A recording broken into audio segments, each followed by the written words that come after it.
চলো আজ তোমাদের সাথে শেয়ার করব ফিশ ফ্রাই রেসিপি, তাও আবার ভেটকি মাছ ছাড়া। যাদের হাতের কাছে ভেটকি মাছ সহজে পাওয়া যায় না আমার মতো, তাদের জন্য এই রেসিপিটা মুশকিল আসান হতে চলেছে। আর খেতেও কিন্তু হয় ভীষণই সুস্বাদু। বানানো যতটাই সহজ, খেতে কিন্তু তার থেকেও বেশি সুস্বাদু হয়। তাই বারবার বলছি, বারংবার বলছি, এই পদ্ধতিতে প্লিজ প্লিজ প্লিজ একবার বানিয়ে খেয়ে দেখো। চলো রেসিপিটা শুরু করে ফেলি। তার আগে বলি, যদি রেসিপিটা ভালো লেগে থাকে বেশি বেশি করে লাইক আর শেয়ার করে দিও। এরকমই নিত্য নতুন রেসিপির জন্য প্লিজ প্লিজ প্লিজ সাবস্ক্রাইব করে পাশে থেকো। তো চলো রেসিপিটা শুরু করে ফেলি। প্রথমে নিয়েছি আমি লোটে মাছ বা লইটকা মাছ। আমাদের এখানে তো লইট্টা মাছও বলে। তোমরা কী নামে ডাকো এই মাছটাকে আমাকে অবশ্যই কমেন্ট বক্সে কমেন্ট করে জানিও। তো এই লোটে মাছটা নিয়ে প্রথমে পাশটা চিড়ে নিয়েছি আর মাথাটা লেজাটা কেটে বাদ দিয়ে দিয়েছি, আর মাঝখানের শিরদাঁড়াটাও কেটে বাদ দিয়ে দিয়েছি। ভিডিওটা বড় হয়ে যাচ্ছে বলে লোটে মাছ থেকে ফিলে বের করাটা আমি আর দেখালাম না। যদি তোমরা কেউ দেখতে চাও আমাকে অবশ্যই কমেন্ট বক্সে কমেন্ট করে জানিও, আমি সেই ভিডিওটা তোমাদের জন্য আপলোড করে দেবো নেক্সট টাইম।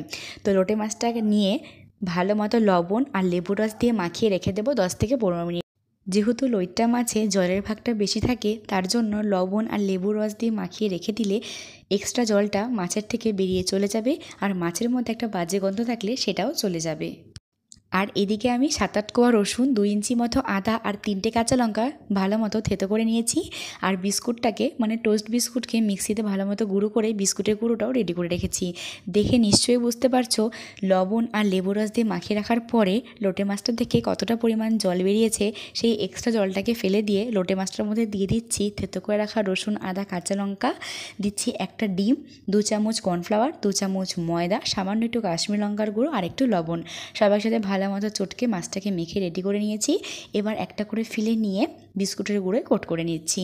এই প্রসঙ্গে একটা কথা মাথায় রাখতেই হবে, লোটে মাছটাকে যখন ডিমের গোলা থেকে উঠিয়ে ব্রেড ক্রাম্বসে কোট করছো তখনই কিন্তু তোমাকে ভেজে ফেলতে হবে। তুমি যদি ব্রেড ক্রাম্বসে কোট করার পরে 10 থেকে 15 মিনিট রেখে দাও মাছটাকে, তাহলে কিন্তু এই লোটে মাছ থেকে ভীষণ জল ছাড়ে। তো সেই জলে ব্রেড ক্রাম্বসটা নেতিয়ে যাবে আর এই ফিশ ফ্রাইটা একদমই মুচমুচে হবে না। তো এই ব্যাপারটা খেয়াল রাখলে কিন্তু এই কাটলেটটা বানানো খুবই সহজ। যখনই তোমরা কাটলেটটা ভাজবে তার ঠিক আগে আগে ডিমের গোলা থেকে উঠিয়ে ব্রেড ক্রাম্বসে কোট করবে। তো এই টিপসটা প্লিজ মনে রেখো। তো আমি এই নিয়মেই ফিশ ফ্রাইগুলোকে ডিমের গোলা থেকে উঠিয়ে ব্রেড ক্রাম্বসে কোট করে একটা একটা করে ভেজে নিচ্ছি। দেখে নিশ্চয়ই বুঝতে পারছো কতটা টেম্পটিং হয়েছে। এবার সার্ভ করে দিচ্ছি। আমি এখানে টমেটো কেচাপের সাথেই সার্ভ করছি। তোমরা চাইলে কাসন্দির সাথেও সার্ভ করতে পারো, যেরকম অথেন্টিক ফিশ ফ্রাই সার্ভ করে সেরকম।